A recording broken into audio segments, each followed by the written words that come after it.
I was off-road recently in this thing, and it's been a long time since I went off-road. Maybe 2017 when I last went off-road in my Land Cruiser.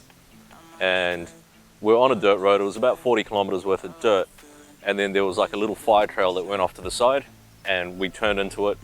And I was pretty excited because it had like a few different types of ruts and some rocks and stuff, and I was really keen to see what this could do. About 10 feet in, I heard this dunk, and I was like, what is that? And yeah, sure enough, there was just a rock on the ground, and it just whacked the underbody of this. No damage or anything, it just hit the front cross member underneath, and it made me realize these things are damn low to the ground, like really low. So I measured this thing at its lowest point, which is under the front cross member. It was 17 centimeters, or just over 17 centimeters. And that sounds like a decent amount, it's about that much. But really it's not. When you factor in that, a standard brick is about that big, and 17 centimeters is about that big, you don't really have that much ground clearance. And I realized something about this. This is definitely not designed to go even remotely heavy duty off-road, unless you put a lift kit on it.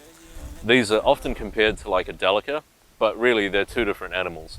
The Delica is a Pajero with a van body, and this was designed to be like an open road cruiser that could encounter like dirt roads or rough roads, potholes, things like that. It is heavy duty, the suspension's heavy duty. If you look at the wishbones and the control arms, they're really strong, but it's just really low to the ground. So if you are considering this over a Delica and you plan to do like heavy duty off-roading, you need to get a lift on this. Whereas with the Delica, you'll be fine just out of the factory. I believe they have 31-inch tires from the factory. These have like a 26.5-inch tire from the factory. And I know why. So if you look at it from the side, and if you look at it from afar, especially when like you're at a distance, you can see the light coming through from underneath it.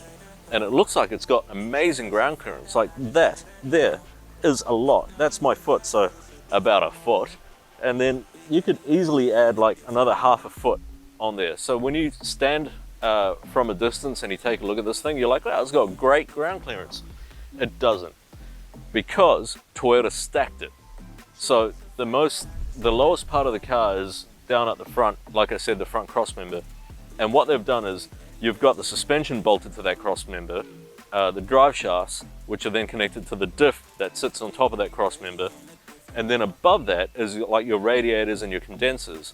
And above that is the engine. So everything's kind of stacked on. And then above that is you. So they've just layered everything up like a multi-story car park.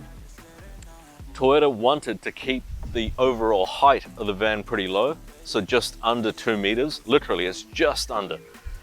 And that's so that it could get into underground car parks and things like that. Whereas Mitsubishi really didn't care. The Delica was made for more of a adventure type of vehicle. So the Delica really wasn't designed to live inside like an apartment complex in the city and things like that. Whereas this was designed for, you would think, families and stuff like that, but no. From what I understand, it was designed for Hiace and like hotels and things like that, ski resorts. Hiace in Japan was a terminology that car manufacturers used to describe high-income couples. And you'd think like an 8-seater four-wheel drive van for a high-income couple, and all of the marketing towards it was really about like two couples going out on an adventure, like for a Sunday drive to, I don't know, a lake or a park or something in a national forest with like nice, easy off-road trails, dirt roads, things like that. Snow, a lot of snow, and then they'd have like a picnic in the back of the van. It wasn't really designed for like, 4 kids and a couple of adults. Hence, every seat has a cigarette lighter and an ashtray. So I'm pretty sure, even back in the 90s, like toddlers weren't smoking that much. So yeah, that quite sums it up. There is an easy fix for this though. There's a couple of companies in North America that sell lift kits for these, 2-inch suspension lifts. You really wouldn't want to go too much bigger than that. Van Life Northwest and Roma Off-Road do full suspension lift kits for these. Doesn't really take a lot to lift these. Really, it's just the back axle, the live axle. So taller springs, longer travel shock absorbers, and then up the front, just longer travel shock absorbers. And then of course you can adjust the torsion bar to get the front wheels to drop down, and then it lifts itself up off the ground.